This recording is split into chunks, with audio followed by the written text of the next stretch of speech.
ndiwe takakupa jini ndinochangandoonyera pamberi penyu. Nyaya ndeyekuti uya kudai utsanangure nejira dzvuku rakasungirirwa mishonga rakaiswa paguva remwana wangu.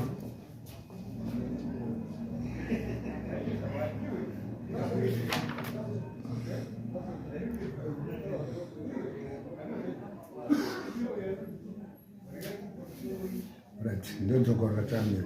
Nyaya ndeyekuti uya kudai utsanangure nejira dzvuku rakasungirirwa nemishonga rakaiswa paguva remwana wangu rine zita rako. Ndoda kuripwa nemombe 6. Saratizwe maongwe. Pamusoro mama. Ini ndikati mwana wangu akafa na 2019. Anonzi mwana Kundaima. 2019. Zvakaitika ndezvekudai so ndakafonerwa naheadmaster epachikoro paidza chinzi mwana wako ari kunge ari kudonha pari, saka uyaone mwana wako anongodonha pari here. Ndikati aiwa mwana wangu adonhi pari, zvikanzi anomborwara, ndikati haamborwara akatosimba, zvikanzi uya kunogonoona. Saka ndakabva ndaenda kugadheni kwayo, ndobva ndamhanya kugadheni kuya kudzokera kumba. Ndasvika pamba ndobva ndatora bhasikoro ndamhanya kusvika kuchikoro kuya kuya. Ndikusvika panga pari kunzi mwana wako ari apa, ndotoona mwana ari kuratidza kuti kurara kwaakaita haasisi upenyu, atofa. Ndobva ndasvikapo ndakabvika nzi batai timise mota mhanye kuchipatara andorapa. Ndakabva ndashaya nesimba rekumubata, ndobva tatakura mwana uyo wakasimudza maticha, ndobva wamisa mota, ndobva taenda kukiriniki. Kukiriniki tichisvika itonzi mwana vatati zvanzi muri kugutsikana nemafireta mwana wenyu here. Ndikati aiwa ini handisi kugutsikana, mwana wangu angaya. Saka zvikanzi kamuda kuita sei, ndikati hamiri kuti panofambiswa sei. Zvikanzi saka pandaituka post mortem, saka aendai kuchipatara patauya kunokwarisa ndobva tuka post mortem. Aituka post mortem ndikuti akaburitsawo zvake zvakaburitsa, asi akati iTB yamura. Saka zvadaro takabva tangotora mwana bva taradzika mwana tabva tagara 2019 kusvika gore rapera 2023 tobva tapinda muchirimo. Tikati tanga tatova chirimo, tobva ndakati kumakuwa kuti ane nguva inini mfiro yakaita mwana imbondigutsikana zvakaburitswa nadhokota zvino zvinombondigutsa, ndifunga kuti ndo zvakauraya mwana wangu. Saka ndobva ndati kugware mwana wangu mboda kupota kuchisvika, asi mangwana pane kwandiramukira. Saka ndikanga ndadzoka kwatidziye iwo kuma9-10 ko ndira kuti ndimbosvike paguva ndinotarisa kuti kwakamira sei. Ndichisvika pamba mudzimai wangu atori muno akanga atoenda paguva riya abva atarisa achigona paine jira ranga rakasunga bhozi. Patakaita nyara takanzi panoda kusimwa mukonde ndinoti ndinopinda cheche postori. Saka pasimwa mukonde uya mukonde wakatobata wakutokura zvakanaka wakutoenda. Saka ndopatakaona pakaiswa jira dzvuku, asi jira ranga rakatovharika zvoti ranga risi kuoneka nenyaya yekuti pane mutsakani mashizha musasa anodonha achivhara ipapo. Saka patakaona jira raionekera kure kure kuti pane chinhu chitsvukuchira, ndopatakadaidza wamwana wechikuru emvhereji tikati zvaapaguva isati yadzokubhisibhisi. Saka isi tatosvikawo tobata kana kuti tisvike padhuze, asi tadongorera tiri kure. Saka handei toone, saka takadaidzwa panonzi vasipanda vari muno, ndowatakaenda nawo nambuya mudu wamwechikuru bvatati handitoone. Patasvika pajira riya patangoona mazuva ekutanga takatombotya kutoribata jirewo. Ndopataka mai vemwana ndopakazoti inini kana chichindiwana ngatichindiwane, ndini yakubereka mwana izvo, fire mwana wangu inondirwadza, ndoona zvakadai so, ini ndakubata jira rindiuraya. Ndopakwabva wabvisa jira riya, wabvisa jira riya takaona paine zvimishonga nejecha ranga rakasungwa pajira riya.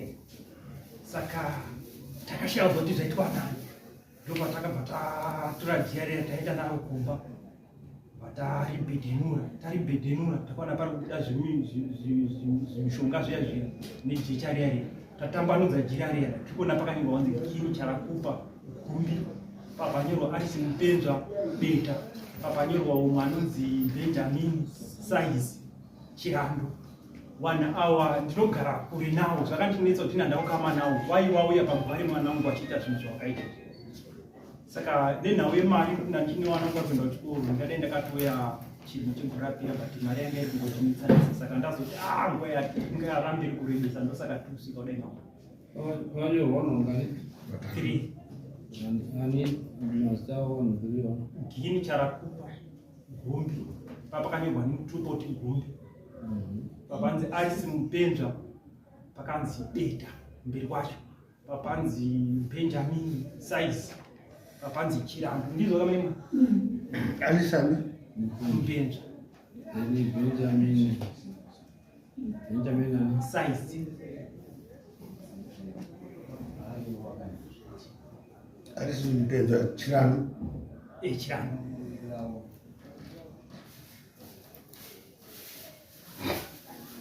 Deno mwacho istatu wechitatu ndati Benjamin Size Benjamin Size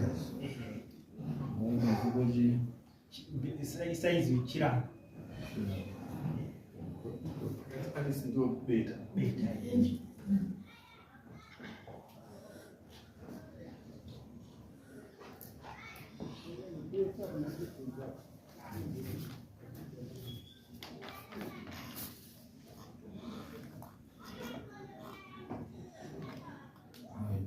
hapana mashoko aitaurwa anga akanyorwa mazita yacho angonyorwa mazita hapana zvimwe zvipo jiracho riri zvodoti kana togona kuti nemai yacho aripo zvese zviri tarisai toni mapurisa wauyepo mapurisa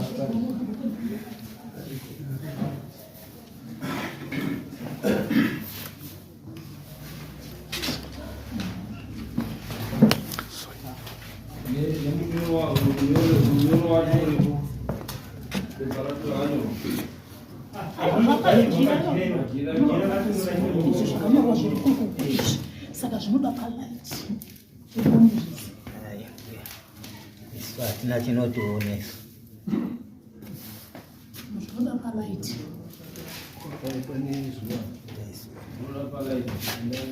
pazuva ndopanonyatsoro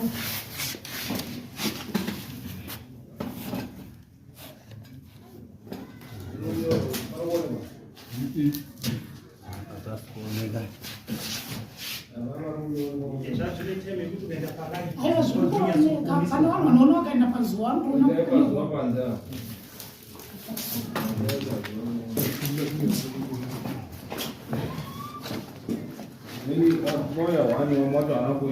vamwe vacho havana kuya chakaitika ndechekuti mapurisa aida kuzobhadharwa mari saka mari ndiyo yakashoka kwandiri manje kuti ndikwanise kunge tichiitii vanogara kueria kumwe makabvisa waniyo mapurisa kana kuenda vase mobva wabata wese ese ndiani akaenda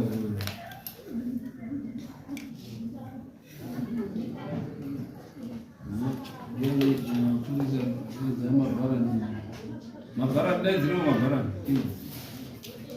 waine masimba waida kuti wadii wawani saka tiri kuti isusu kuti tizvitaure tega hatikwanisi kuti tizvione kuti akanyora ndiwo here kana kuti sandiwo unless dai papaine handwriting maexpects ekunyora they can see wounyatsoona kuti no zvakanyorwa naningi handiti sakani tiri kuti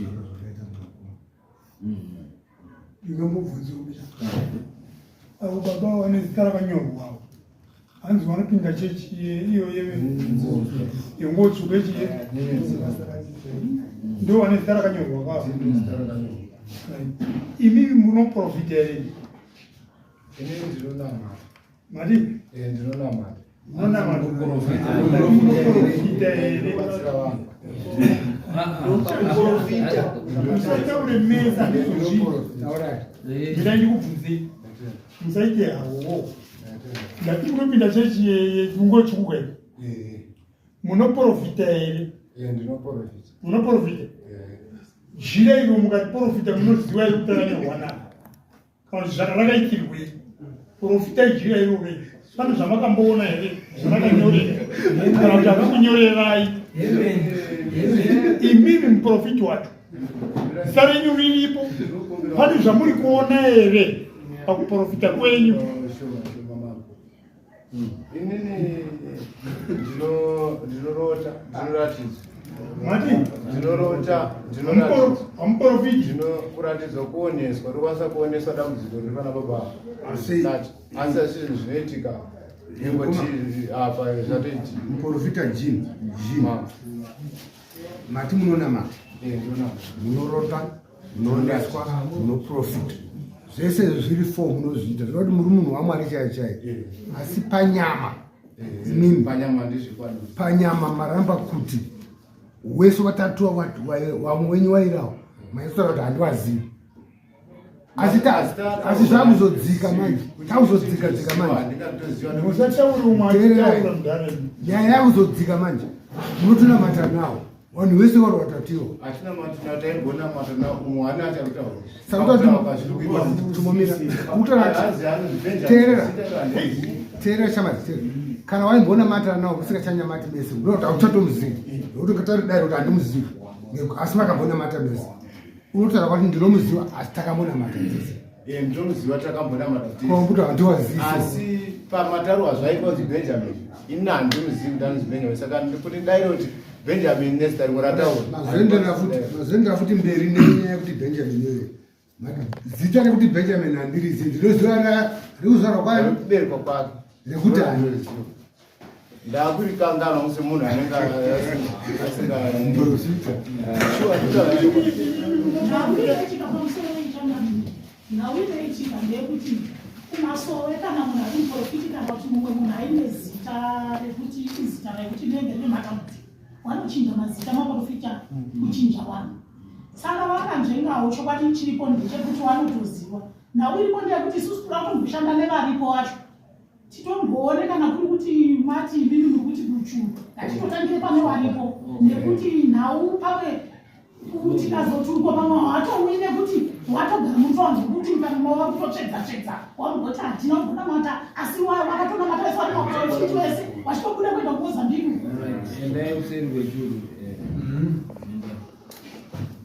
simukai